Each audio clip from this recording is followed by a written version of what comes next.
Come with us where the corn is popped and the throwback Thursdays never stop. It's a magical land not far away. All you have to do is just press play. So, hop on the couch and close your eyes. Gonna party like it's 99. Join us, watch the movies of our lives with Blockbuster Wives.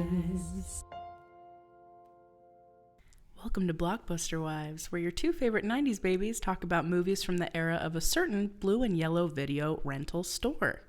I'm your host with the most late fees, Shea Baby.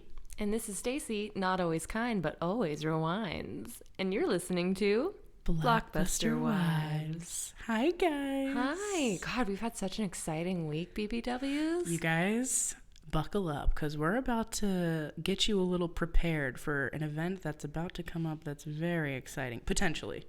Potentially. Potentially. We're not quite there yet. But Stacy, will you do the honors? Absolutely. So you all might remember our first episode was about a little flick called Shrek. You might have Just heard a of it. little indie sleaze. NBD, a little indie cut that nobody saw. And we wanted to start the podcast off with that movie because Shea and I genuinely love Shrek. Yes, we really do. And because, nostalgic vibes, first of all. Second of all, it's one of the most prolific movies of our generation. And third of all, we had also talked about it in our previous podcast. And so we just kind of wanted to tie the two together. Yeah, it's been a big deal in our lives. And, for the past couple of years, Shea and I have been attending an event virtually called Shrek Fest. Yeah. And you might ask, what is Shrek Fest? We did the same thing. We were like, what the hell is this shit? But we just saw it on Instagram and that they'd be doing a live stream, and we're like, oh yeah. So we made it a whole thing. Shea came over. We wore had green snacks. Yep. It was, we had all green snacks. You wore green. I wore green. Oh, we had printed out Shrek faces, didn't we? Or Yeah. no, we drew Shrek.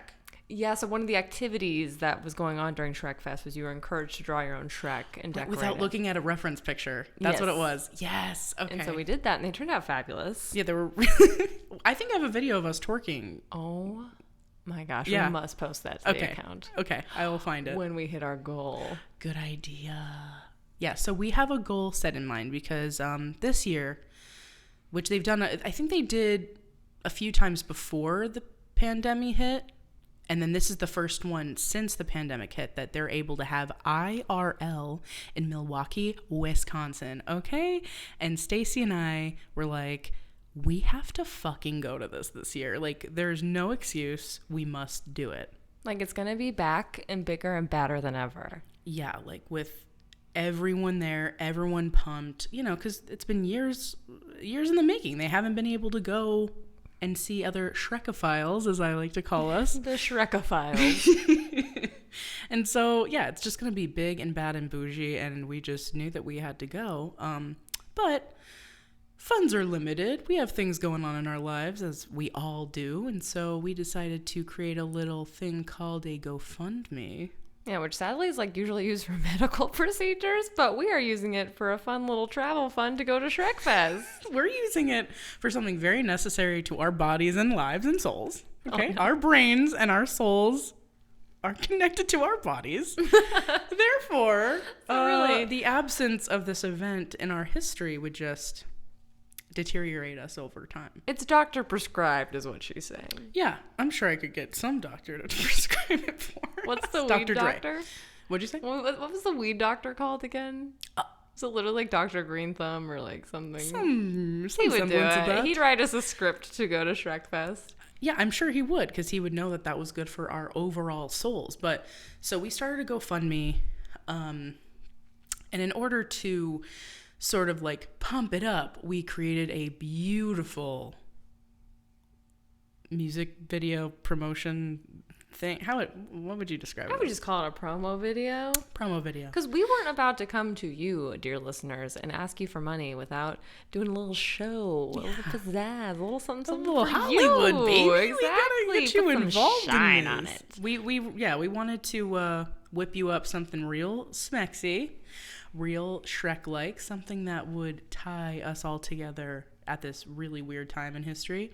And so we released it into the universe. And personally, if you're asking me, it is a fine piece of art. I was about to ask you. So you should go watch it. And we're going to put the song that we specially recorded for the promo video at the end of this episode. So if you have not seen the promo video, you want to hear the song, you just want to hear the song again, keep listening till the end. It's going to be there for your ear holes. And for your souls, too, because we are here for you, okay? Oh my God, it's going to be Shreksual healing. Shreksual healing. Shreksual healing. Okay, had gorgeous. to do it. But yeah, so thank you to everyone who has watched and, shared. We really appreciate it. We see you.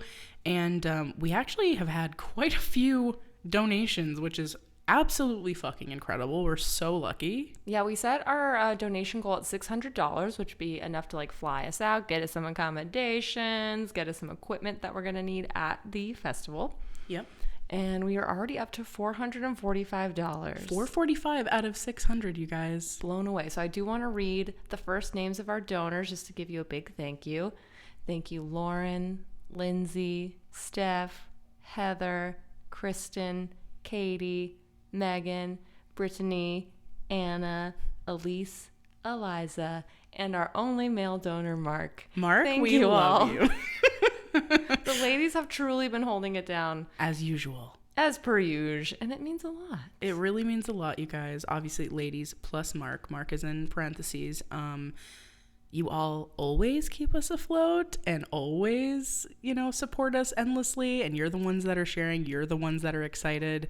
I feel like most men that I've told about this whole thing, they're very confused and they don't get it and they don't think it's funny. Like most men don't, which I think is hilarious. I don't know how you can't think that our promo video is funny. First of all, not only our promo video, but just us going to Shrekfest in general. They're like, what is it? I'm like, okay, there's two words, Shrek Fest. Use your imagination. Yeah, I'm like, literally figure it out. Like, we haven't had to explain this to any women. No, they're just like, oh, that's cool. Where is it? Wisconsin? Sick.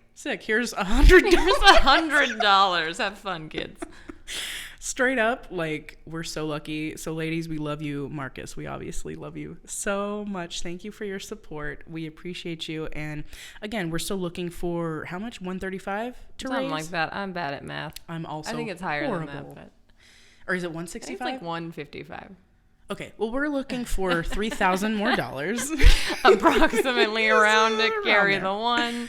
But yeah, so some fun things are going to happen if we get to go. That we're not going to tell you about yet because nothing is set in stone. However, when it is set in stone and we have reached our goal, we will tell you everything that's about to go down during this fest. And it's going to be pretty incredible, if I do say so myself. Iconique, for sure. Good. Absolument. Also, so beyond that, baseball month is over, you guys. Baseball month. What a fun ride. What a thrill. Honestly, the one that I've gotten the most response about is Eddie's $1 Million Cook-Off. Really? Everyone is psyched. Just because it's it's well known in our generation, but just not really outside of it. And no one really talks about that movie a lot. So I think we need to start incorporating more DCOMs into our repertoire. I agree. DCOMs, they came out once a month. It was so exciting. Yeah. Launched a lot of little careers, some big careers. Yeah. It was the backbone of our of the economy childhood. Yes. Wait, what did you say? Is it the backbone of the economy? Of the economy. That's what pulled us out of the recession. Well, we just need more really good DCOMs to pull us out of this fucking depression. Maybe they are doing DCOMs, but the streaming thing has really changed up the game. Yeah, it has. I guess they are doing DCOMs, but is it really I don't know if they're That's what even considered, because it's so many things are not hitting theaters, and it doesn't not being in a theater doesn't mean what it used to mean. Yeah, I agree. It used to be it's not being released in theaters because it's low budget, it's for TV only, it's in a different category. Yeah. But now you have all these major studios that are well, none of our shit's in the theater, or it's in the theater for a week, or it just hits the streaming platform right away. It's a different world. You're right. Well, I think.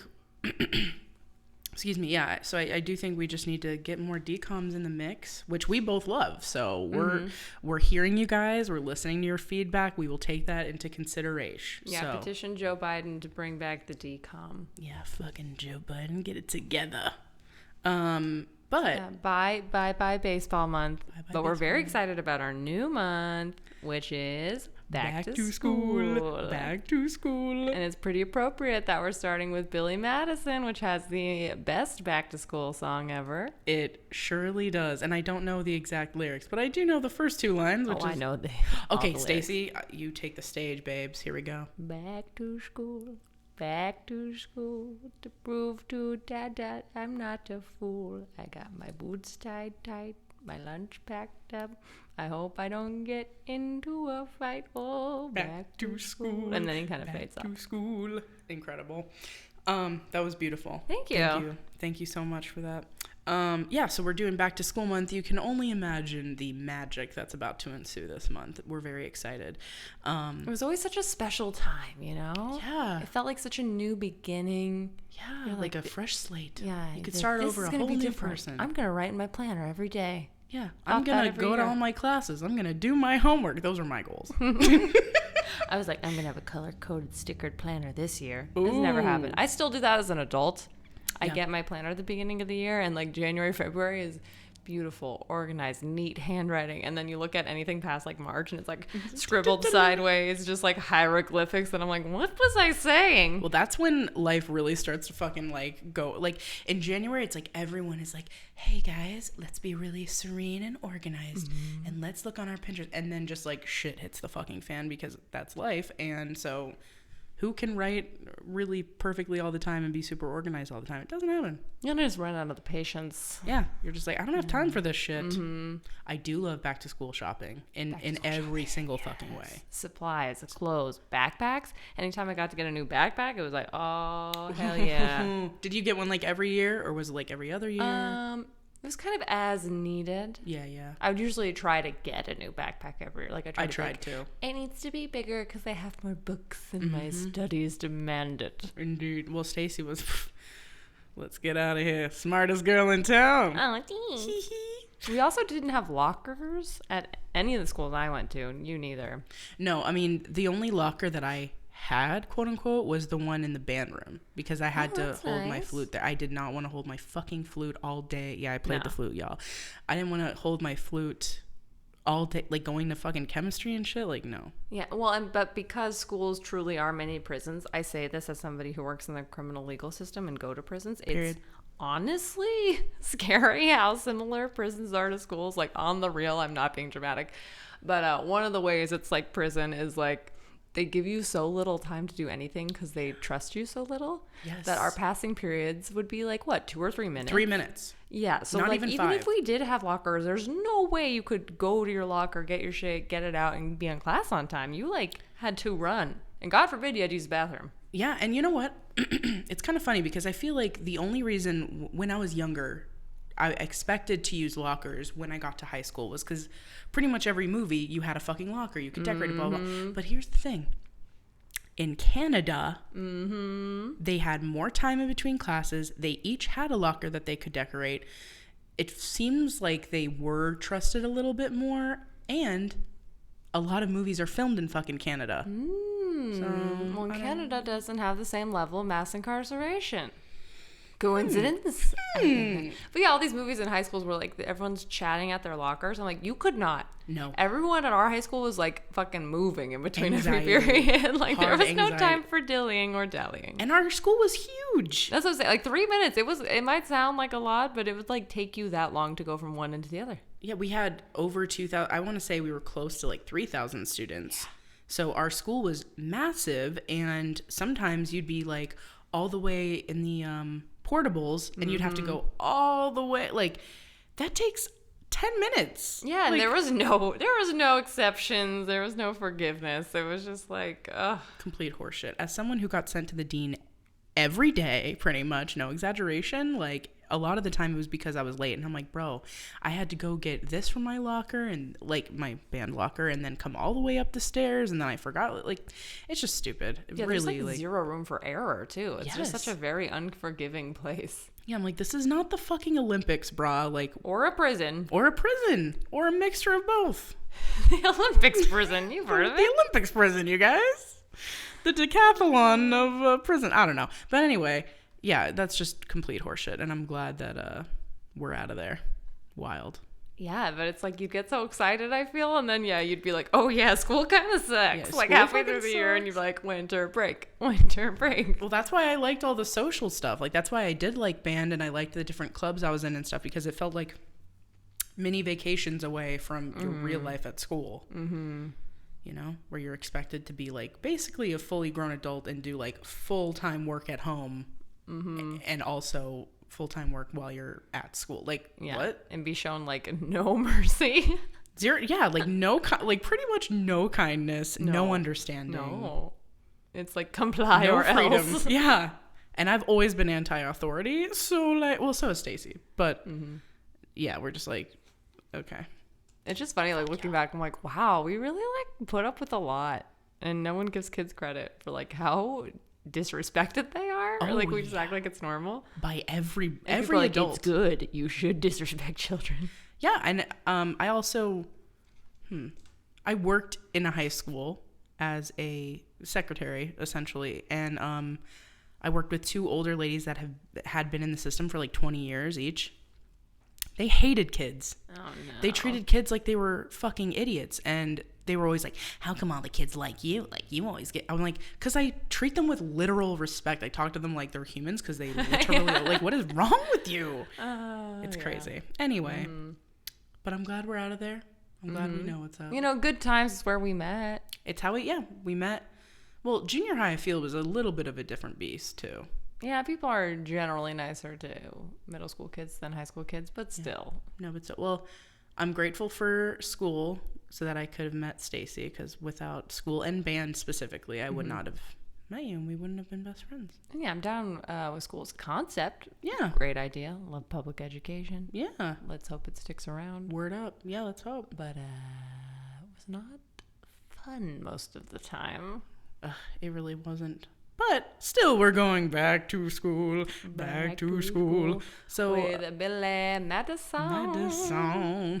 So I'm ready to talk about Billy Madison, because I fucking love this movie. And you're on corporate bullshit, right? I am on corporate bullshit. You want to give us a summary and do some corporate bullshit? I'm like, I can't speak English. Okay, yes. I would love to. Okay, so Billy Madison was released February 10th, 1995. It was directed by Tamra Davis, written by Adam Sandler himself and Tim Herlihy, who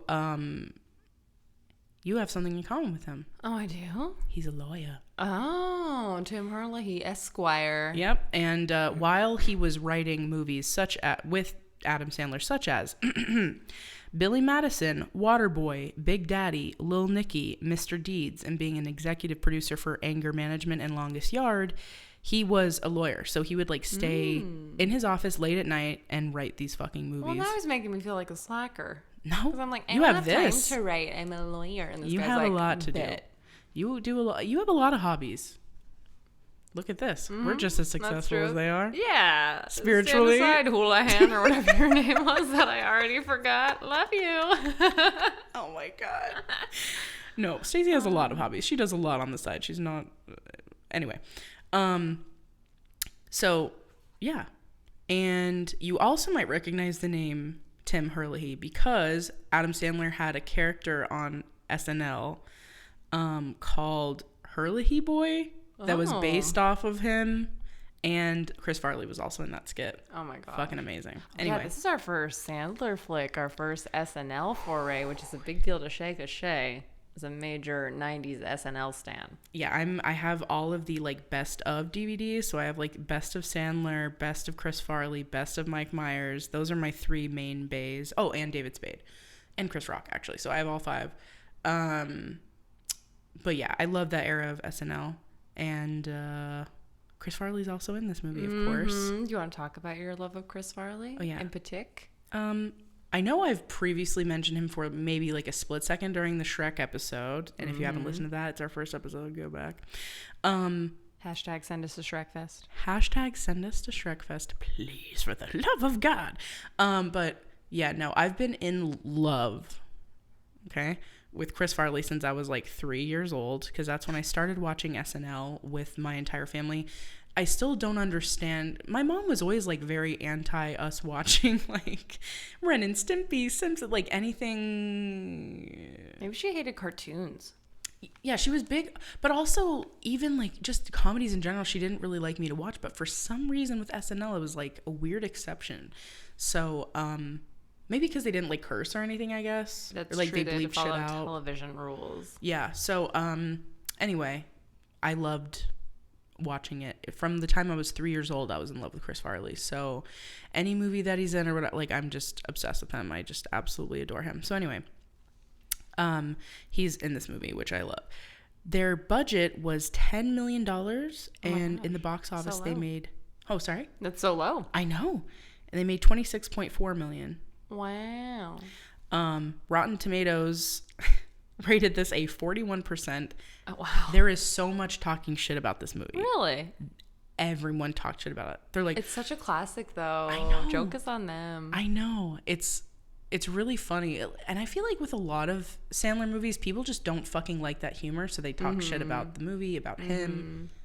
I think it's brilliant, and like all of his movies make me, even if they're shitty, they're great in my opinion. But they did get nominated for the 1995 MTV Movie Awards for Best Comedic Performance by Adam Sandler. Oh, nice. They lost, but they lost to someone huge, and it totally makes sense. Ooh, can I guess? Can you give me Guess. like one hint? You and I love this movie, and we love watching it with our dads. Dumb and Dumber. Yes. So he lost to Jim Carrey in Dumb and Dumber, which makes like sense. totally makes sense. What a great year. Oh, not only was Dumb and Dumber released that year, The Mask was released that year, and so was, I think, Liar Liar. Liar Liar is my favorite lawyer movie. One of my favorite Jim Carrey movies. We have to watch that one. It's so good. We haven't done a Jim Carrey yet, right? No. Well, we're doing it. We're gonna get on it. It's also, you're gonna laugh, 89 minutes. So it's like even just, better. Yeah, it's like just under the quote unquote perfect time that we've set up. But I feel like they didn't have any filler stuff.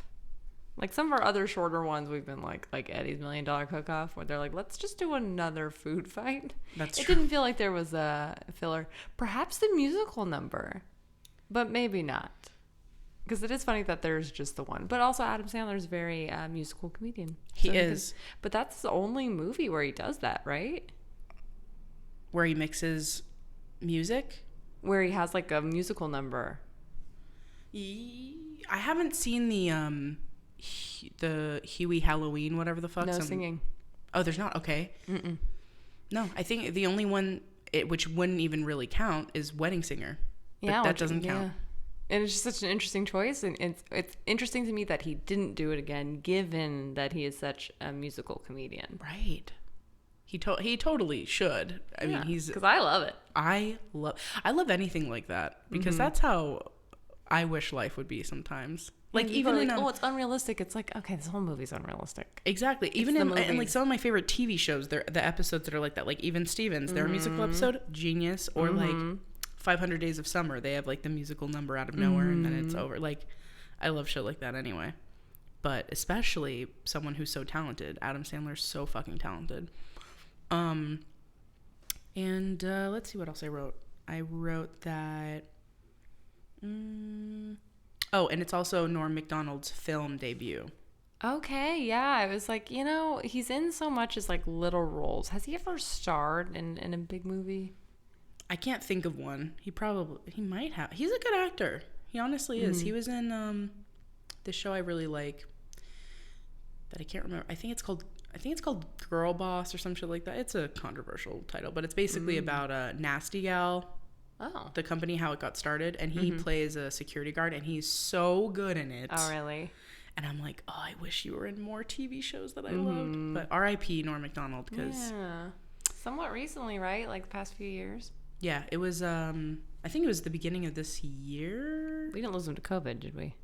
No, he had cancer, and he kept it secret from everyone, including his friends. So none of them knew that he was like suffering.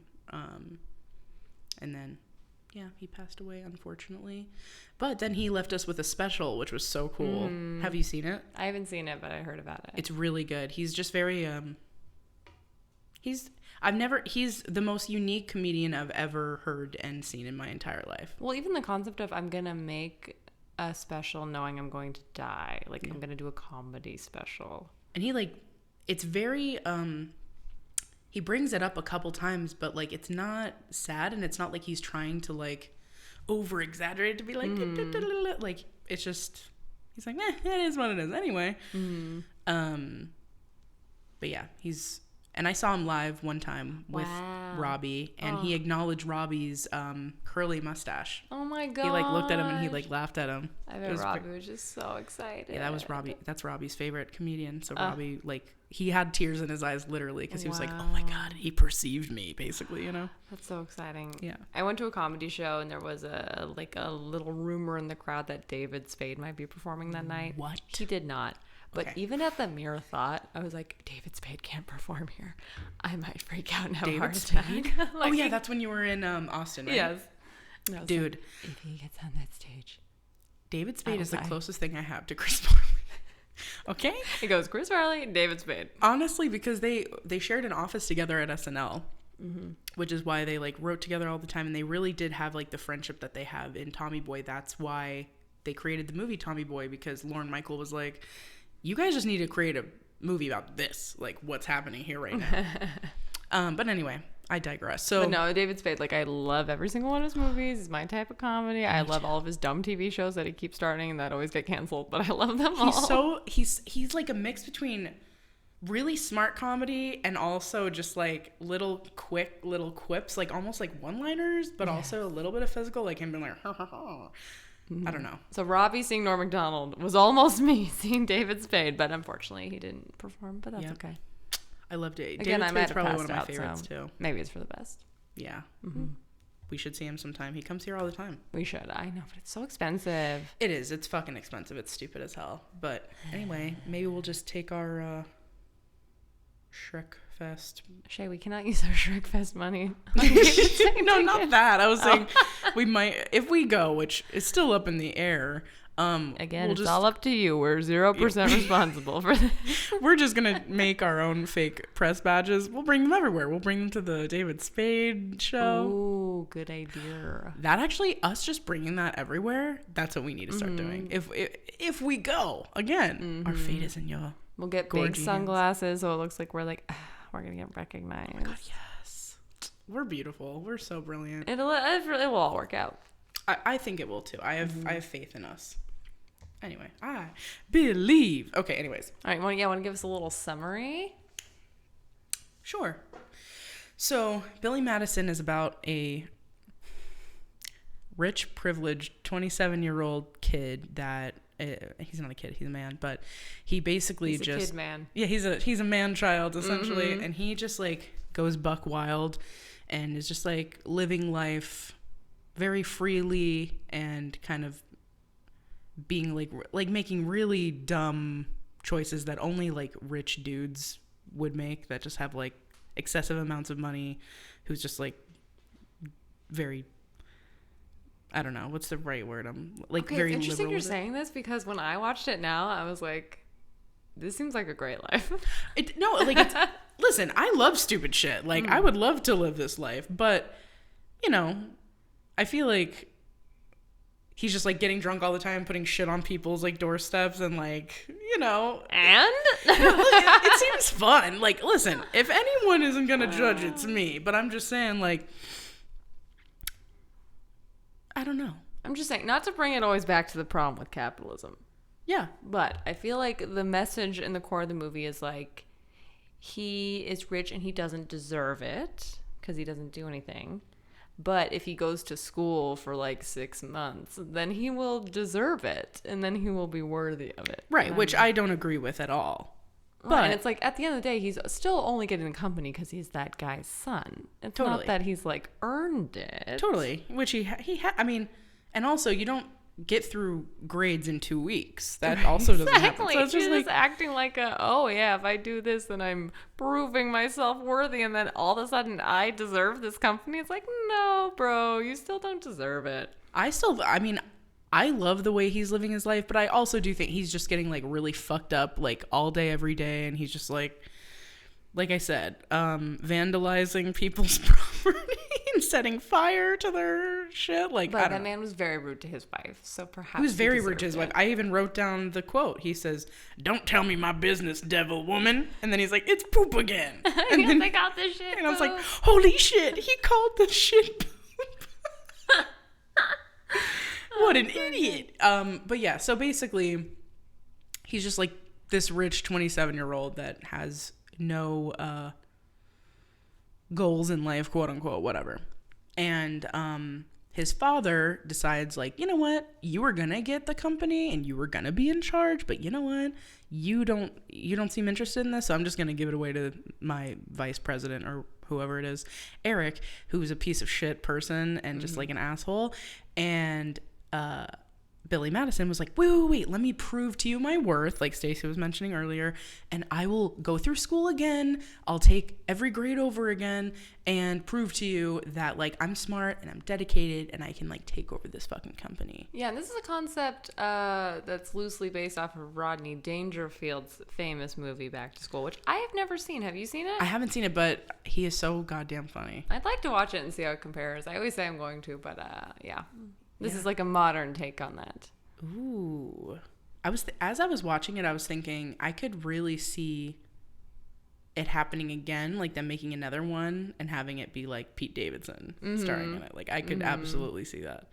And I think it would be really funny. But anyway.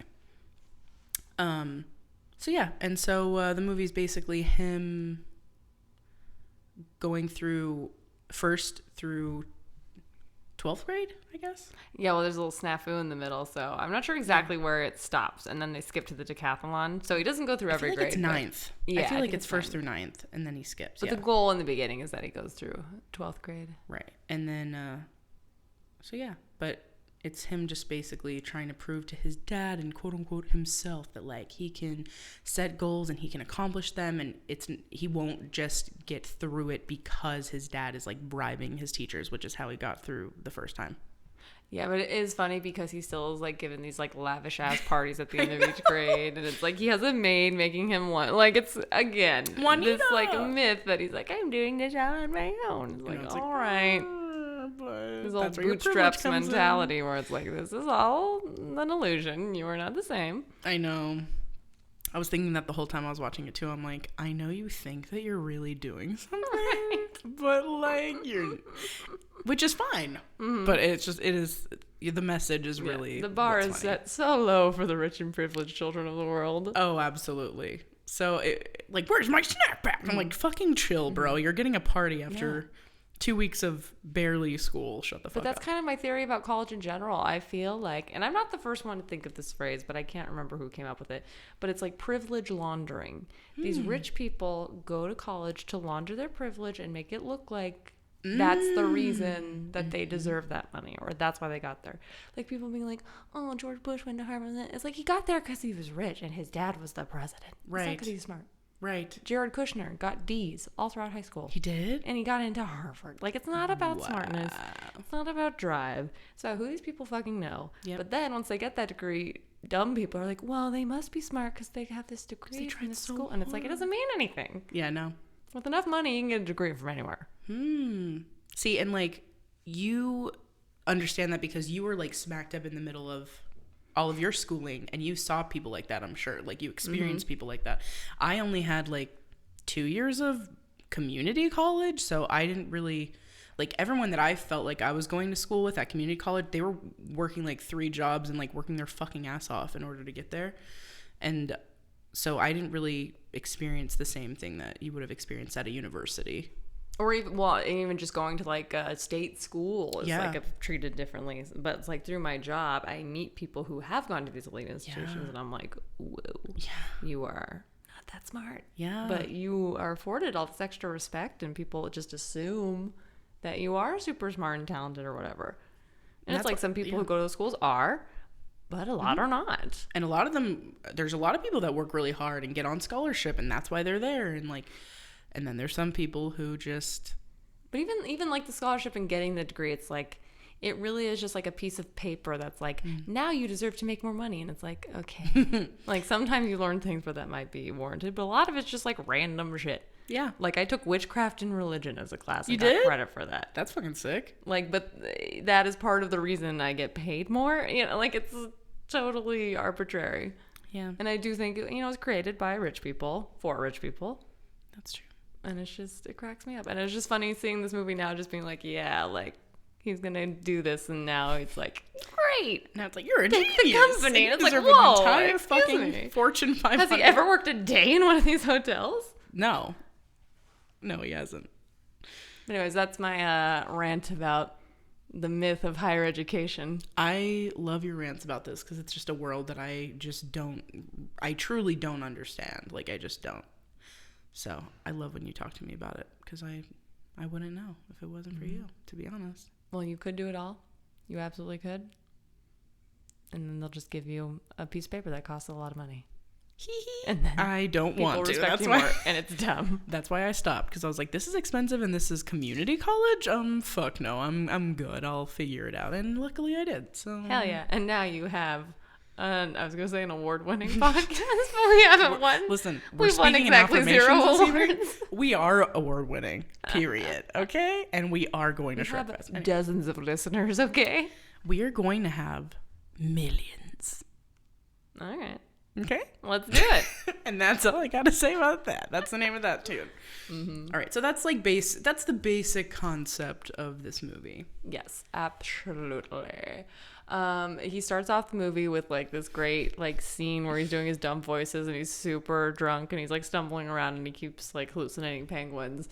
And it made me think, is he the reason we love dumb voices? Dude, I literally wrote, the first thing I wrote was his voice equals our voice. Yeah. Which I don't think I ever really thought about before, but him being like, back to school, like that's literally how we talk to each other. Stacy and I and our 2 other best friends, which we've talked about 1,000 times, Becca and Jamie, we all have had a voice since middle school that's like, we talk like this. And I realized, holy shit, it's literally Adam Sandler. Just we're doing Adam Sandler face. We're just doing Adam Sandler faces, boys. Like, we are Adam Sandler as a collective. So Basically. I dress like him. I'm wearing I'm wearing fucking basketball shorts and Yes. a giant t-shirt right now. I do love how Adam Sandler in IRL shows up to like nice events in basketball shorts. Or like talk shows. It's honestly so sexy.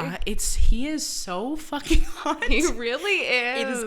He is now, yesterday, tomorrow. Like, he will forever be so fucking sexy, dude. Oh my god. Yeah, he's incredible. He's so fine. I love him.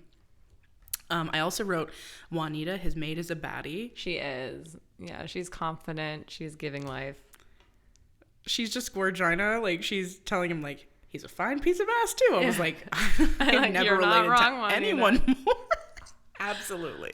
But, you know, you said before you didn't have any goals in his life, but he did always look forward to Nudie Magazine Day. You know what? You're right. Which How dare I He even... runs himself to his golf cart and goes and looks at his magazines. But something I noticed for the very first time on this watching is the first magazine is Rob Schneider. Oh, I didn't notice that. Yes. I've never noticed that. And I've seen this movie probably, honestly, hundreds of times. That is amazing because I always thought he's not in this movie, but he is. That's why I was like, oh my God. Even in my- 1995. Because Rob Schneider was not on SNL, right? He was. Oh, he was. I No, believe. but, Oh my God, I'm questioning things now. Hold on. Now I have to I have to Google real quick. I really didn't think he was. But Let me see. maybe I'm wrong. I believe he was. Let's see. The very beginning of 1991. Let's see. Wait. 88 to. Wait. Hold on. Sorry. Okay. Yeah. So he started like writing ish in 1988. Then he was on it from 1990 to 1994. Which makes sense because I would have seen probably the last leg of him being on there because I started watching like 94, 95. That's like when I really got into it. So. Okay, so that must be how they met. Yeah. Okay, so yeah, he saw one of the covers and I was like, what? Mm-hmm. Oh, I always thought, like, he's not in this movie. That's amazing. Because he's in every fucking other one of his movies.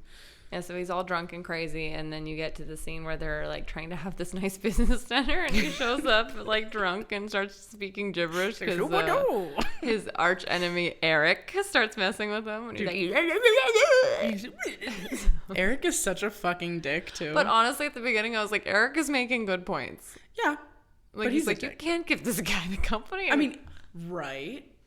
That makes sense. But the way he goes about it. Yeah, you don't find out about how evil he is until later on into the film. At the beginning, you're just like, yeah, no, obviously this guy would be pissed. He's the vice president. Yeah. And he's going to have to work for like a drunk guy who's idiot. literally speaking gibberish. Yeah, I'd be like fuck this guy too. What the fuck?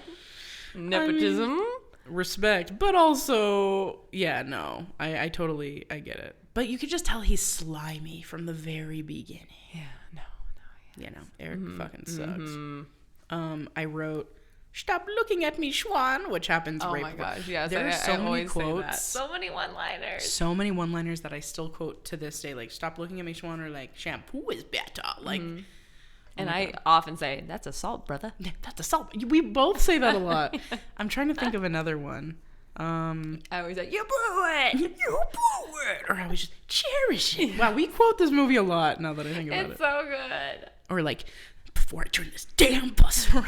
That had your precious field trip pretty damn quick. Anyway, so. But here's my question. Why do you think Billy wants the company? I think it's more like he probably grew up hearing that you're going to take over, you're going to take over, you're going to take over. And then, so it was just ingrained in his mind that this is basically my company, but I don't have to do shit. And so once he was afraid of it getting taken away from him, he was probably just like, wait, holy shit, like this is the only thing that I had in my mind that I was going to do ever, you know? Yeah, I guess it just seems like he wouldn't want to do it. I know. That because he doesn't want to do it until it's like threatened, and he's like, no, all of a sudden I really care. And it's like, you're going to be rich either way. Yeah, he literally, like, his dad was straight up like, why? You don't have to ever find a job. You can just chill. Yeah, and he doesn't really say anything. He's just like, I'll prove to you I'm not an idiot. So I was like, is this more like daddy issues? Like, I want you to approve of me. But I can't just say that, so I have to come up with this elaborate scheme to make you love me. I mean, that could absolutely be exactly why. Like, this is the only reason why my dad loved me is because he always said I was going to be, like, the heir to his company, and now... Oh, my God, like, it was a sign of love. Like, my dad loves me so much, he's going to give me this company even though I'm a fucking idiot. And then when the dad was like, no. He was like, oh, God, oh, no. God, he hates me. Exactly. He's going to murder me in my back sleep. his love. And since I'm a dude, I can't just say that. I have to make this a competition. Oh, toxic masculinity, folks. Just talk to each other. Just tell people you Well, love and them. it's funny because, spoiler alert, he actually, at the end, doesn't take the company, even though he could. So I'm like, so you didn't really care. It might, yeah, it just might be like I always thought that I was going to get it. Now I want it. Like, you know. And then as soon as he gets it, he's like, meh. Yeah, and then he's like, now that I have it, it's not as I'm clearly alluring. not interested. It's like, yeah, Billy, everyone knew you weren't interested. Yeah, you were lighting shit on fire. We all knew you didn't want to run a Fortune 500 company, bro. Sounds like a fucking bummer. Sounds like the worst. Like, I would hate my life if that's what I was doing. I want to do that shit. Absolutely not. It takes over your entire life. You don't have a weekend to yourself. You're like miserable, making a shit ton of money, but doing what with it? Right. Stupid. So, yeah, I don't blame him for giving it up, especially to Carl, because Carl is the Carl's fucking keeping man. it down. Fun fact, he's also in Home Alone. Oh, as what? He's a police officer. He's a po-po. Oh. You know when the mom calls the police and is just like, can you check on the house? He's the first one to answer the phone, and he's eating donuts. How funny. Yes. And he's like, sure. And I recognize him from that because his presence is just very calming. Yeah. It's like his voice, his overall demeanor. You're just like, yeah. Like, I don't know what it is. I don't know if this is true, but the IMDb trivia page claims that actor, after he made the movie, said like he didn't like the movie. He didn't think it was funny. What? I know. He was like, why do people not like this? And it's just funny that he's such a good actor because then you like on screen he comes across as like truly supportive, and it's funny that IRL he was more of an Eric, and he's like, this is dumb. This sucks. Yeah. It's well, I don't know. I don't understand that because it's so funny, but maybe he's the guy that created fucking Rotten Tomatoes. Yeah, and he's like, fuck this film. This sucks. I'm giving it a 41%. I know. That doesn't even make sense. Anyways, Yeah, I wrote down a couple quotes here. The poop thing. I wrote the dancing on the stairs when he like convinces his dad, like, wait, let me go through all my grades, and then he's like, I'm coming for you, or whatever, is like the hottest thing I've ever seen. God, he really is just like. He is chef's kiss, so sexual. Love it so much. He did say that this role was the closest he came to playing himself. Really? He was probably like this when he was young, like in his 20s. Yeah, because he was, youngish for SNL and getting money and Very girls. young. And I think he was the youngest person that got hired on SNL before Pete Davidson. Gotcha. Pete Davidson was the youngest. I think he came in when he was literally like 17 or some shit like that. Yeah, okay. He's the youngest person that they've hired on. Wow. But yeah, I was like, yeah, he probably did have a crazy lifestyle for a while before it gets old. And I think it always does get old, which is funny because it's like people think that they want that forever, and then like 2 years in, they're like, oh god. Like to SNL or like to just like fast partying, drunk lifestyle, girls everywhere. Especially in New York, I feel like you just I got exhausted just like walking to the next pizza place. I can't handle New York. Exhausting. Not my scene. Like so fun, so much energy, really eclectic. Holy shit. Yeah. So much energy. Like to bid it adieu. Yeah, it's a lot. It's a lot. And that's where he's from. Or he's from Long Island, I think. So anyway. And I also wrote the way the first grade teacher overpronounced the P's in that dumbass fucking puppy book. Puppy. Popped out of his it made me physically angry. Really? Yes. Wow, that's it's interesting. Like something in my brain that I'm like, shut the fuck up. Murder. Yeah. No. It was dark for a second, but yes. Like I'm like, I hate the way that she's overpronouncing these. Well, and do you think that Happy Gilmore got the name Happy from this puppy book? And also in this movie, he's wearing hockey jerseys a few times. He does wear hockey jerseys. And I'm like, is this like a little preview? Right, because when was Happy Gilmore? Like 2 years later, or like a year later? I think a year before. Or, yeah, I think this came out a year before Happy Gilmore. I think. Yeah, I feel like it's 96. Yeah, I think so. And then I think like maybe Waterboy was the next one. Or whatever. Anyway, maybe it is kind of like some little Happy Gilmore Easter eggs, perhaps. It's kind of like what they do with Pixar. Oh, do they? In every Pixar movie, they have a little tiny Easter egg to preview what the next movie's going to be, but you never know what it is. Oh my god. Then when the next movie comes out, you watch the movie that came out before and you're like, oh my god. There's a door that looks like the door from Monsters Inc. or whatever, you know. Maybe Adam Sandler is on some Pixar shit. We should do that. We should figure that out. We'll be that meme like I referenced earlier. Where we have all the papers on the wall and strings attaching the different movies and us pointing it's all here, black and white. But yeah, so probably. Honestly, I think so.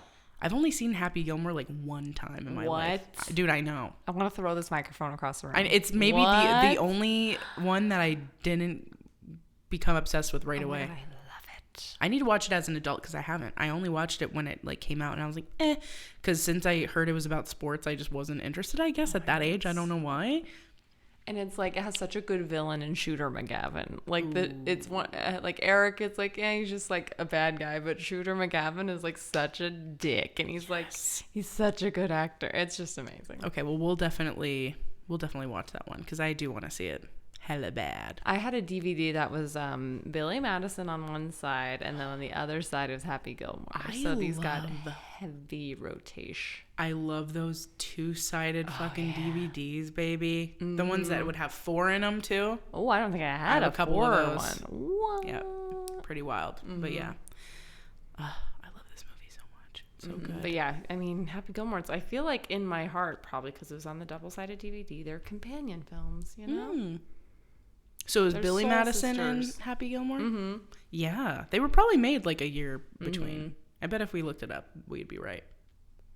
Also, something that I loved and connected with him on, he was talking about the best video game ever. Donkey Kong, he said. Oh, really? Donkey Kong is the best game ever.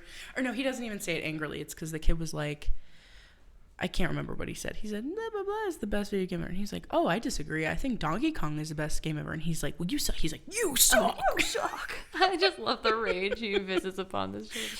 I thought you were going to say that you felt connected to him when he got busted for drawing a comic in class. Oh, because you want to share with everyone your story? Because I love this story. I would love to. So remember earlier when I said that I got sent to the dean's office like every day? It was for shit like this, literally, okay? So don't come for me thinking that I'm a dick to teachers, because that's not true. Teachers were dicks to me. But this story is not going to help everything you're saying right now. Okay. So I had a math teacher, and I'm not going to say his name, but his name also fit like the type of person that he is for some reason. He was this tiny little man who was like, picture like the biggest nerd you've, like the Again, really this mean. is sounding worse and worse. Picture It's like, picture this fucking loser nerd. fucking loser with no soul. Okay, no, but picture like, and I love nerds, okay? So don't come for me. But like, imagine a really nerdy, like short, almost like caricature of what you picture when you think of nerd, okay? He had like giant glasses that were like the thick glasses. He wore a bow tie and he's like a full suit to work every day. He had a rat tail, okay? He had like mousy, like blondish hair with Yeah. a rat tail. And he talked like that. Like he This was literally in the talked like a robot. 2000s. Yeah. Rat tails were long since out of style. Yeah, way out of style. But there's also someone with a giant, actually very similar rat tail that he had in this movie. Yeah, that kid. the Cherishim Little kid. cute, chubby kid. Cute. So, he just hated me, okay? Like, he just hated me. Most teachers did. I'm just going to be totally honest. Most teachers did not like me. Probably because I was the class clown, I will admit, but still. Anyway, so he didn't like me. And so one day, we were taking a pop quiz, and he had his class, like, it was very cold, nothing on the walls. Like, he was very much, like, militant, kind of. And so I took my pop quiz, and then you, like, flipped it over, you know? And, like, I was, like, one of the first people to get done, which you also, but, like, just to, like, add on to what I'm about to say, isn't that, like, a shitty feeling when you finish before everyone? Because you're like, Did I fuck up? did I fuck up? Or am I just a fucking super genius? But anyway, so I flipped over my paper, and I was just waiting on everyone, and I was like, whatever, I'll just, like, start sketching. Because I always used to do that, and then I would just, like, erase the picture really quick before turning it in. No big deal. Anyway, so I sketched on the back of this paper a cartoon of said teacher and me daydreaming about cutting off his rat tail. That's assault, brother. It was a drawing. It was me expressing my innermost wants and needs. Police. I wasn't gonna actually do it. I just thought about it. And so, like, he was at his desk. Like, the last I saw of him, he was at his desk, okay? So then I'm like, I'm lightly drawing this. I'm, like, covering it with my hand, and, like, everyone is busy doing their own thing, not thinking about me, and then all of a sudden... I just picture you, like, a big goofy grin on your face, and, Yeah, like, I you're, like, probably wasn't and you're, like, like, "Oh." cupping your hand looking hella suspicious, and he's just like, this bitch is up to no good. Still to this day, I feel like I was so incognito, but guaranteed I was like... like, I probably looked straight evil. Anyways. Well, anytime, I don't know if you've been in front of a classroom lately, but No. it is kind of hilarious, like, when you're the one standing up and the students are all sitting down, like, you can see everything, and it's like, it doesn't feel like that when you're the student. No. Like, you think you're like, no, it's so funny, like that, Like, it's so obvious. yes. And I was like, wow. Well, yeah. then I was probably making myself very obvious, but everyone else was doing their quiz, and I was fucking Picasso over here. And like, I see him at his desk, and I'm, like, sketching my shit, and then all of a sudden I hear, Shea, and I was like, because he was right behind me, bitch, and I was like, huh? And so I looked up, and he, like, looked down at my paper, and he was like, give me that. And I was like, but wait, let me just erase. And I was, like, trying to erase the literal giant scissors that I had drawn. Isn't I'm like, that what hold on. it And looks he like? snatched it, and he was like, you need to leave. I had never seen him not be a robot. He was like, he looked like he was going to hit me. You threatened his manhood. I was like, I'm so You might as well draw a picture sorry. of you cutting his dick off, Shea. I think, honestly, that was like his version of that. I know. I was Lorena Bobbitt. I don't know who he was. I don't know what the Frankendick or whatever his name is now. Anyway, so got sent to the dean, and that was a real doozy explaining that one to the office, who they just knew what was up. When I would walk in, they'd be like, great, what did you do now, Shay? I'm like, hee hee. You're like, it was actually hilarious. But yeah, I often sketch just because I was bored, and I was like, this sucks, I hate this. Yeah, again, you were expressing yourself, and then the thought police came down on you like a ton of bricks. Period. I'm sorry, Mr. I can't say your last name right now, but God damn it, I didn't cut it off. Okay, so you're welcome. Yeah, really, I mean, you did him a favor. I did you a favor actually, I would have done you a favor by doing it, but I didn't. Did not. Anyways, biggest regret of my life. I thought that was going to be what you said you had in common. Oh, no, but yeah, I did also get very much in trouble for doing shit like that all the time. So, anyway. Yeah, and then Billy eventually gets to, isn't it the 3rd grade? Yes. Where he meets hot Ms. Vaughn, and he's like, Veronica Vaughn. hello. And he's in love with her immediately, and she is like gorgina. Beyond. She's great. But she's So like, you're a fucking idiot, and the faster you get out of my classroom, the better, which I do love. I love that she was just like, sorry for this inconvenience, she says to the class about him. I was like, yeah.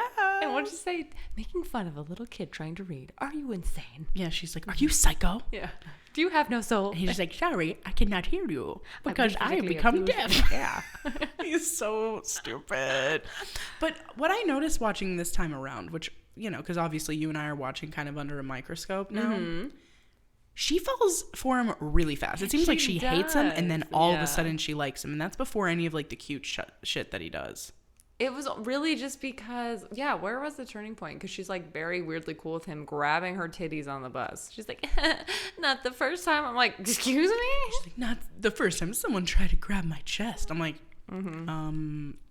what, dude? It's so weird. You're right. There's like no turn. She just is like, I hate you. And then she's like, No, she kicks him out of her class, and then it's the next day. She's like, want to write on the board? And she's being like really flirty. And I'm like, what?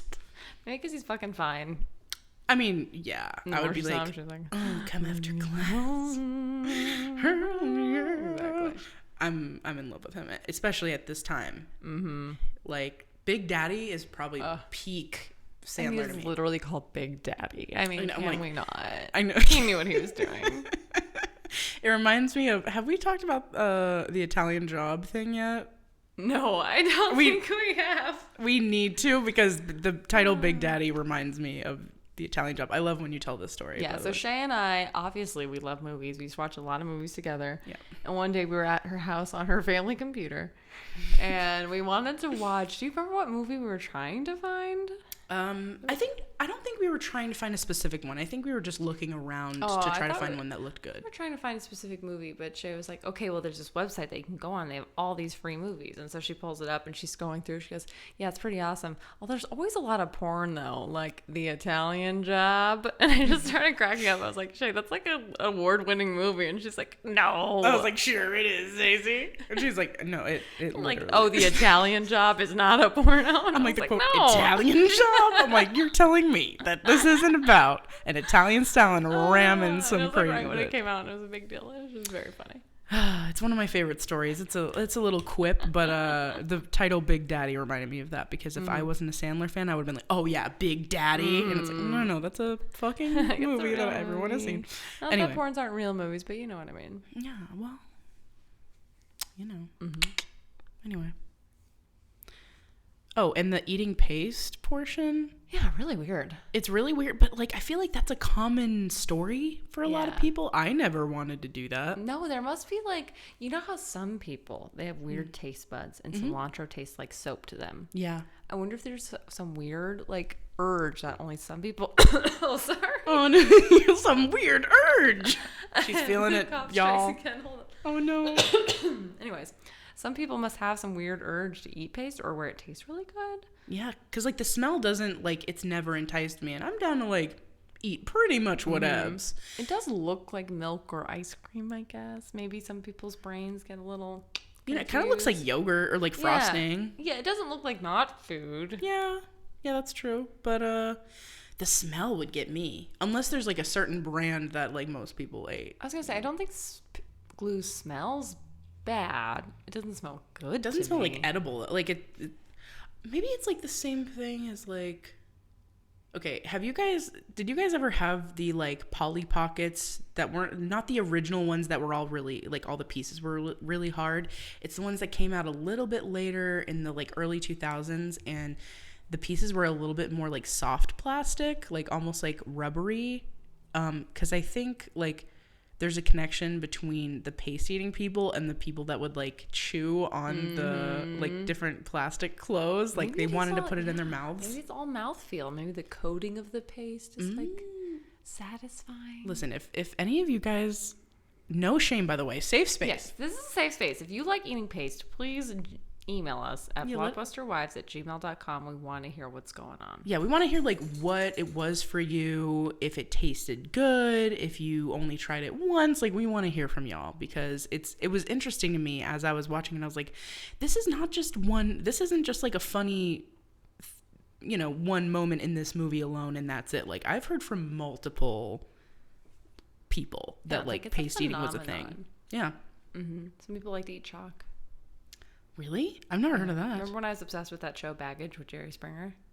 No. Oh, what? Baggage? Oh my god. I don't know if I've ever heard of it. Oh my god. I mean, you probably did tell super me. Into it. It's a great show. So we just started watching the show because we got a free Roku stick because our Target delivery driver's like, I accidentally bought this. I don't want to return it and I already have one. And we're like, please keep it. And he's like, no, just take it. So we're like, okay. We have this free Roku stick, and they have a Roku channel, which is, I think, either like Eastern European television or just TV from like 20 years ago, because all the shows are super old. One of the super old shows is the show Baggage with Jerry Springer, which I think ran from like 2005 to like 2015-ish. I'm not sure. But it's a dating show. Oh. And the premise is that the 3 contestants who are vying to get a date with the main person, they have to reveal different baggage about themselves over the course of the show. So it's like embarrassing secrets about themselves, and like it will be things like, I eat chalk, like I sniff gasoline. Yeah.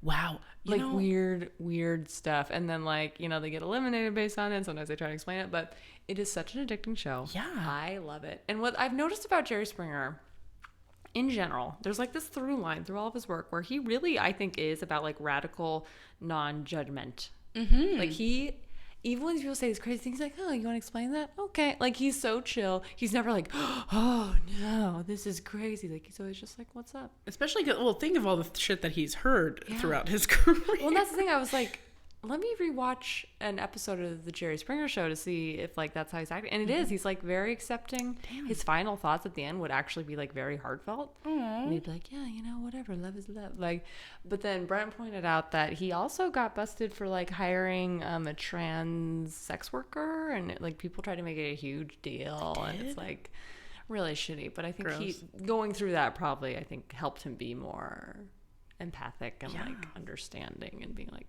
let people live their lives. What a cutie. So yeah, I'm actually a huge Jerry Springer fan. Jerry Springer stan. I can't believe I had never heard, like, I'm shook I've never heard of this show, because that type of shit is my shit. You would love it. Brent and I have probably seen every episode, sadly. So, like, we don't watch it anymore just because we've seen them all, but you would love it. I know I would. I feel it in my soul that I would I loved shows like that. Like, dating show. Like, even, what was that one? What was that show? Next. Remember Next? Yeah, this is like a much like more mature grown-up Next. And that's what I'm saying. Even Next, which was shitty, and like people were really judgy. I still love that show. Oh my god, you'll love Baggage. It's really good. Ooh, okay. Well, I need to fucking watch Baggage. That's where I learned that people eat chalk. God, I was like, how did we get here? I love it. Just to put a button on that. Damn, I didn't. Yeah, I had no idea people ate chalk, but the more you know. Thank you for educating us, You're Jerry welcome. Springer. Yeah, and then Chris Farley takes the kids on the field trip, and that's when Miss Vaughn is like truly laying it on thick, and I'm just like, what? Dude, I know she's like into him, bro. Mm-hmm. She's very, very into. Which I mean, again, we understand, but like, chill. He's your student. And another Sandler Easter egg that I noticed is after he passes the 3rd grade, he has that hair metal band. And they're like, Billy passed the 3rd grade. Oh, what a wonderful day. I was like, wedding singer vibes. It's all here. We straight up need to have the bulletin board with the red string. It's all here. We need to do that sometime. I'm so serious as like a side little thing because I feel like we would find Easter eggs all over his shit. Yeah.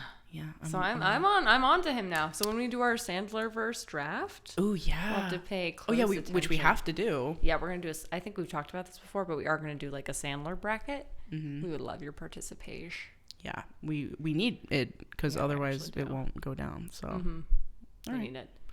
Well, you guys will hear more about that when we discuss. We'll put it online for you guys to take a look at. But then, after third grade, Billy's been on top. He's been the class clown. He's doing great.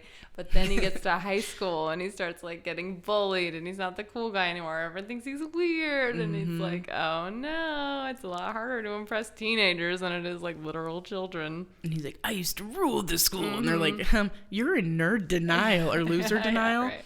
That shit was so funny. But then this whole experience prompts him to remember when he was a bully to Steve Buscemi. Ooh, which is one of the best scenes. So fine. He's fine in this movie. You think? I really think he's attractive. I don't think he's ugly. But I mean, Adam Sandler is so fine. I think they're both so hot in different ways. It's like comparing like a sunset to a rose, It's wow. Like that came out Who's quick. The rose? I'm so serious.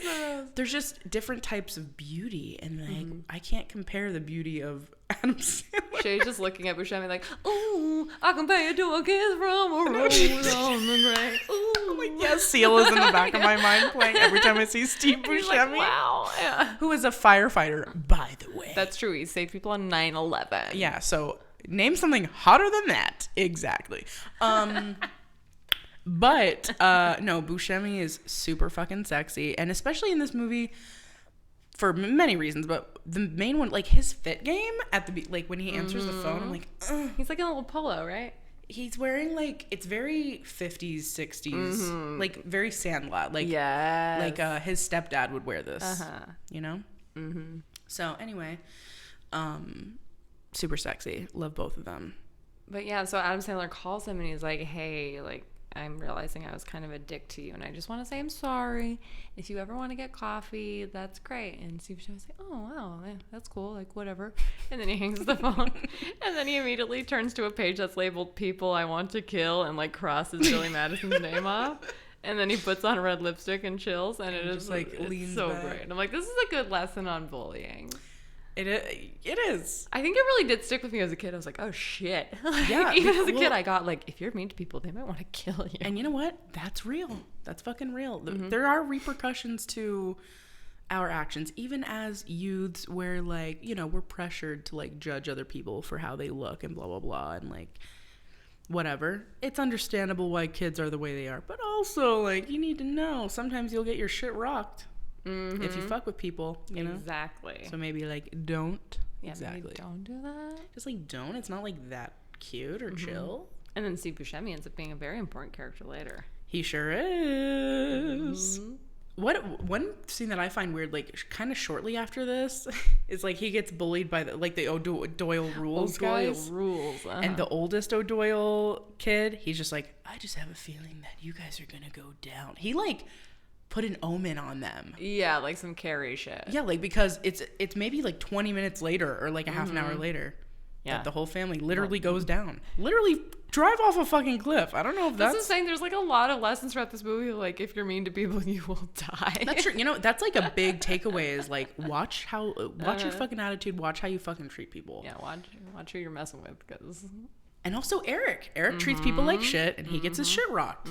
Absolutely. And he's like the main villain of the whole movie. Yeah, and his most villainous turn is he blackmails the principal of the school, Principal Anderson, who has Stavy baby vibes.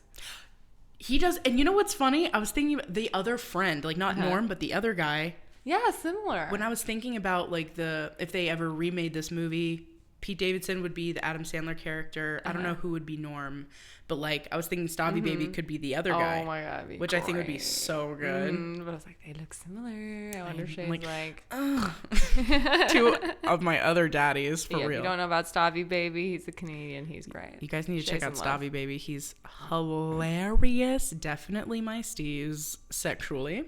Of course. I shot my shot the other day. Oh my god, did he read it?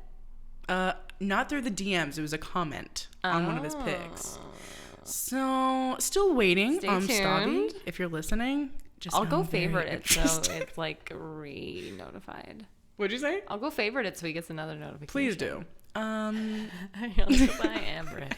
I'm waiting. No, but genuinely, I think this movie could be remade again and make it a little bit more current. And Yes, because it's like it's an endearing concept. I love, and like you said, it's already been redone. And am I a huge fan of remakes all the time and having that be the only idea? No, but I feel like we're going through a renaissance right now where a lot of new ideas are coming about. Some remakes are cool. I think this would be a good one. And every 20 years, it's almost been like 30 years at this point. Like, let's do it. You're right. So anyway, that's what I'm offering. Stacey and I will write it. Yeah. So just hit us up, Sandler. Hit us up because we know what the fuck we're doing. We've written one already. Okay, so let's just keep it together. Anyway, we'll have our people call your people. Anyway, so he exploits the principal, and he's like, basically, if you don't say that you helped Billy Madison cheat his way through, I'll tell everybody that you're a wrestler who killed somebody. Literally murdered somebody. Straight up, and he's like, it was supposed to be a stunt. He didn't do it on purpose, y'all. Yeah, it was an accident. Yeah, like professional wrestling, that must be so fucking hard, dude. Physically and just like otherwise. We've seen Nacho Libre. It's tough. Yeah. Yeah. So But then anyway, he does it. He says that he helped Billy Madison cheat, and then Billy's life goes off the rails, and he's back to his old bullshit. getting drunk, lighting shit on fire. And that's what leads to the musical number.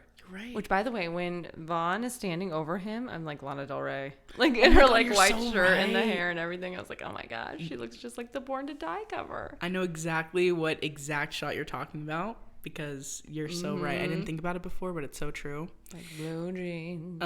White shirt. It's like this is thrown around in the pool slowly. It's like James Dean. Anyway, I can keep going. She beats the fuck out of him. Yeah, I was like, this bitch is strong. She curb stomps He's a his solid ass. man, and she's whipping him around like he ain't shit. I'm like, damn. I mean, to be fair, he's like hungover and like in a pool. That's harder because it's dead weight. Can you imagine throwing around like a fully grown man who's like limp? Like, it'd be hard. You're like, done it last night, like, bitch. I've been there, done. No, I'm just kidding. In a fountain. No, but yeah, no, you're right. That would be really hard. Yeah, she's dummy strong. She's a bad bitch. She looks like a Greek fucking like she could fuck somebody up. She did. And she did. She like rocked his shit so hard that he's like, you're right. And then he went into a musical number. Yeah. Yes. Fucking amazing.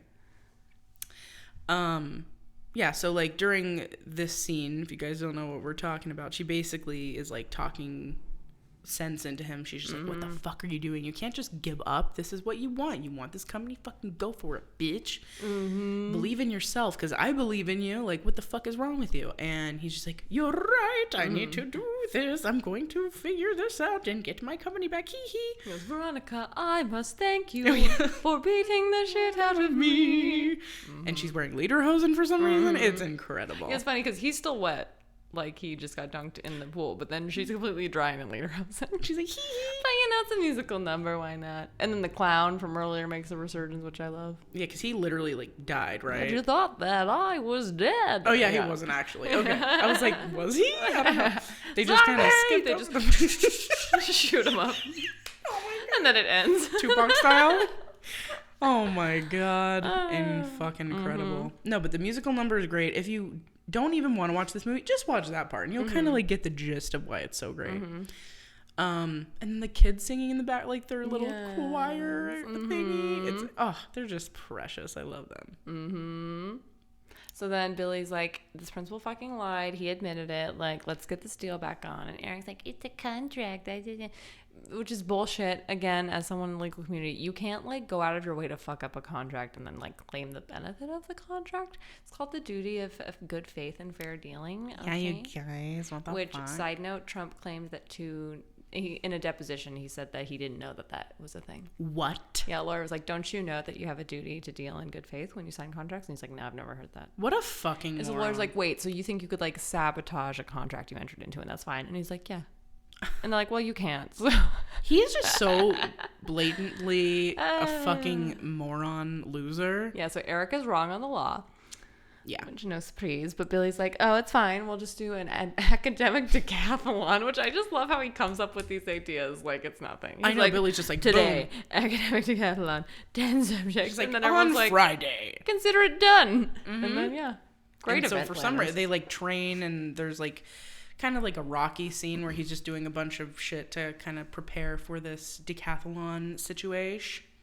And it actually looks really fun. It does. It does look fun. I would compete. I would too. I would suck so bad, but certain parts I'd be good at. Like I like that they showed what they were good and bad at. Like my cheating whore wife. Oh yeah, The guys like half the subjects are like, my wife's a cheating whore. So I think that guy, the announcer, I'm pretty sure that's Tim Herlihy. I'm pretty sure. Oh, okay. He's featured in almost all of the movies too. Fucking show off, yeah. Like I just hate this guy. Like in Big Daddy, he's the kangaroo. He's the one that sings the kangaroo song. Oh, So he's in like every one of those movies as well. Pulling a real Sandler, putting all of his homies in the mix. I saw also on the IMDb trivia page, they wouldn't let Sandler bring in, oh God, who was it? Another one of his friends, because they're like, you have too many friends. This isn't just a movie for you and your friends to work on. But Brent has told me that in interviews, he's talked about how he specifically writes and plans movies so that him and his friends can go on cool vacations, which is like basically the main motivation behind the movie Grown Ups, which I do love so much. I love Is that past our time?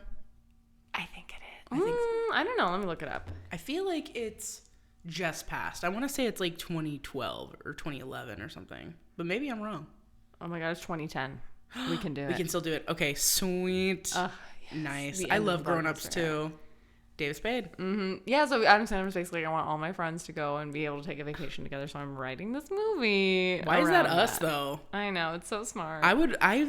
I've written movies. I've written parts in like, well, not movies, but like in the movie that we've written, I wrote parts in because I was thinking of the hot people that I know in my life that I want to like make out with or whatever.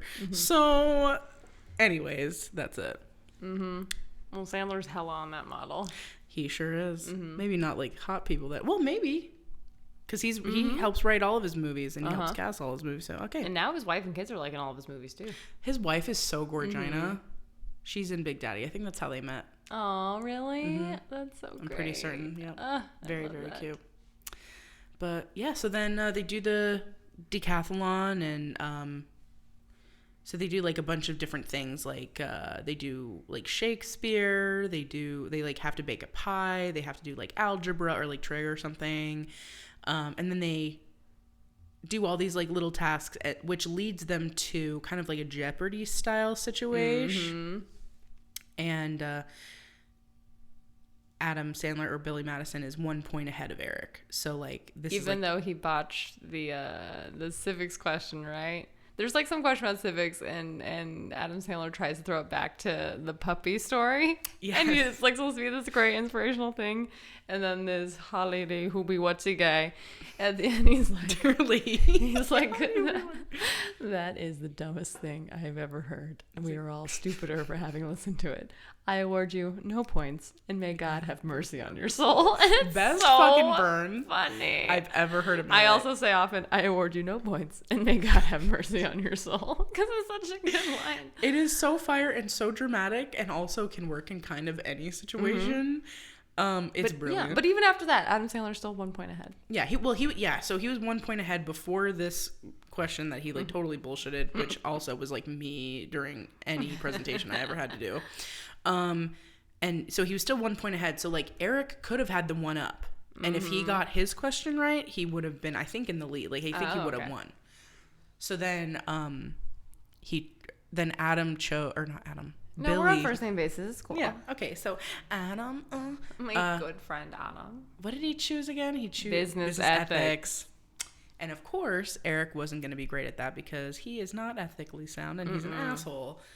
So he started answering the question in like a bullshit way and was like, well, the thing with ethics. And then he's like, and then he pulls out a fucking gun from his pants. Right, which I think in the 90s was supposed to be like a funny over-exaggeration, but in the post-Columbine / Sandy Hook / insert mass shooting here world, it's like, no, that could actually happen. Yeah, that's actually not funny because so it's not funny. Exactly. Yeah, when he pulled it out, I was just like, ugh. Like, we're like, oh my God. and I remembered it not being so Like, it was because it was ridiculous. Right, it was ridiculous at the time. Yeah. Like, it'd be like, oh, of course he's so unhinged, but now it's like, And I was like, that really happens, like, every day. So yeah, we gotta have security everywhere now.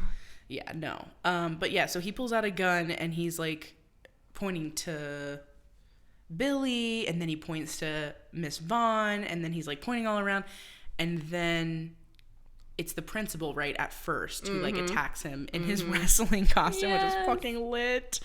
And then Steve Buscemi comes in, and he fucking guns a-blazing. Yeah, guns a-blazing, like basically like an AK, yeah? Yeah.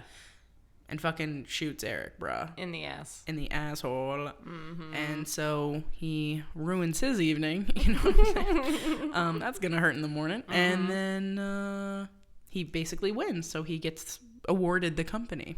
But then he immediately is like, nah, I'm gonna be a teacher. He's like, after all this, I think I learned that kids fucking love me and I love kids, and like, what up? I feel like I would do good in this situation. And so he gives the company to Carl, who's the man.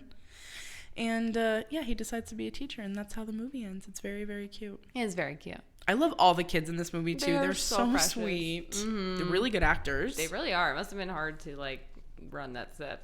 On it? Oh god, yeah. Any set with a lot of kids is like, Yeah, like, oh no, annoying.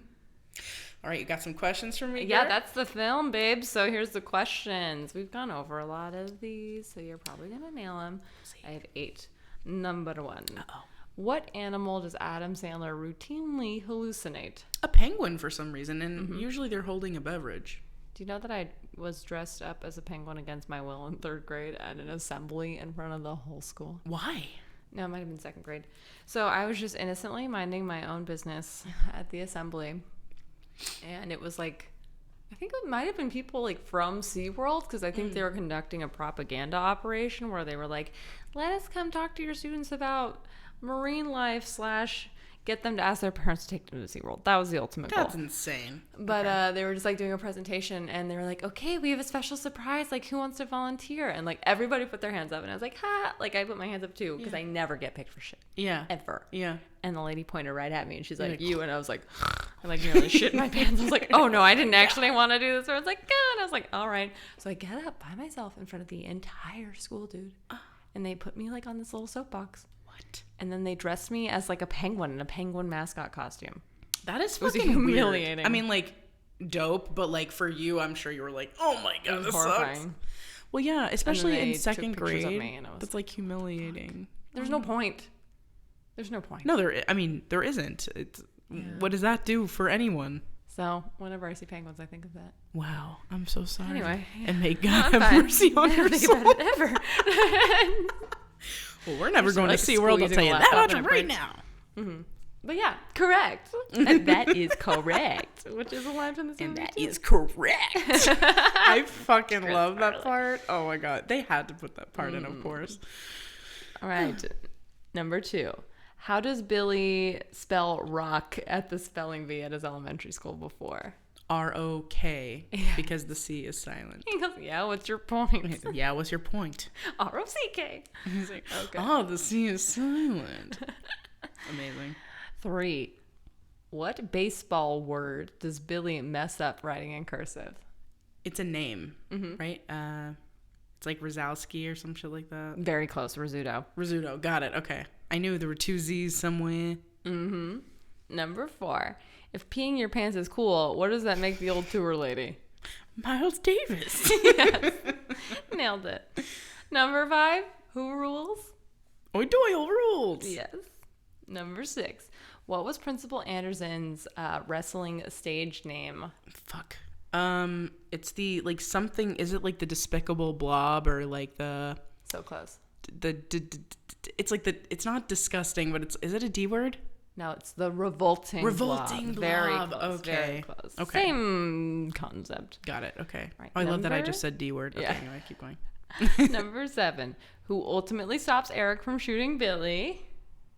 Well, Steve Buscemi. Yes. Okay. Yeah.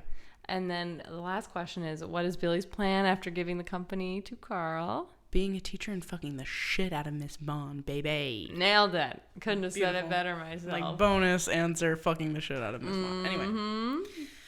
Wow, that was great. Oh wait, did you pull up a quiz? I did not. I'm going to do that Me right neither, now. yeah. But yeah, we hope you enjoyed our first installment of Back to School Month. Yeah, guys, this is a good. I can already feel this is a great episode. We covered a lot of topics, and we're excited for the rest of the movies for this month because it's some of our personal favorites. Mm-hmm. So, just saying. All right, hold on, please. Okay, so there's a few different options. Okay. There is one of how well do you know Billy Madison? Can we do this together? We could do that together. And see if we get it right? Mm-hmm. Okay. This is from BuzzFeed. Oh, All right. hell yeah. You know it's good. This is going to be a rare joint quiz. Loves it. Okay. All right. Complete the lyric. Suntan lotion is good for me. You protect me from the sea when I ski. Tee-hee-hee and mommy. I think it's tee-hee-hee. I think it is too. Yeah. Yes. Perfect. We are correct. Tee-hee-hee. Okay, next question. On Nudie Magazine Day, what is the name of the magazine Billy likes the best? I know this one. Girls or something? Drunk Chicks. Drunk Chicks, that's what it I is. think we Okay. need to see the other options. Yeah. When Billy hallucinates, what animal does he see? Hey, they took this quiz from me. I know, he like stole all your questions. Penguin. That's disgusting. He sees a penguin. What kind of company does Billy's father own and run? Easy. Hotels. I wonder if it was based off of Trump or Hilton. Well, his dad, it probably was Trump. Yeah. I bet it was, yeah. Because this was before, Paris Hilton became famous. Yeah, true that. Billy gets upset that Juanita doesn't include what in his lunchbox? A snack pack. Snack pack. Sorry, I'm like answering all these. No, this is great. What grade does Billy start in? First. Mm-hmm. Skips right over kindergarten. Mm-hmm. The piñata at Billy's graduation party dispenses candy and what? Rolexes. What's good? What word must Billy pick correctly, or what word must Billy spell correctly to pass second grade? Couch. Oh, couch, right. Yeah. Like, are you going to the mall? What grade does Miss Vaughn teach? Third heat. Billy passed the third grade. Oh, what a wonderful day. What letter does Billy have a hard time writing in cursive? Z. God, we're killing this. Mm-hmm. And what gift does Miss Vaughn give Billy?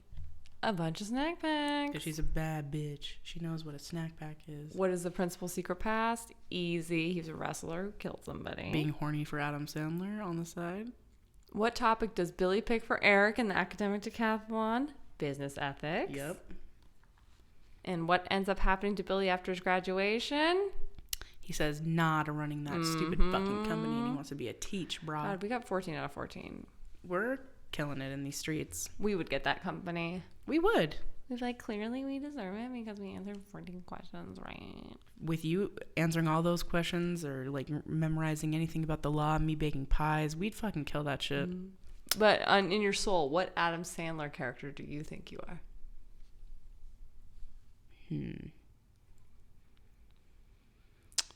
I feel like I'm very similar to Billy Madison as well, with a little bit of the wedding singer and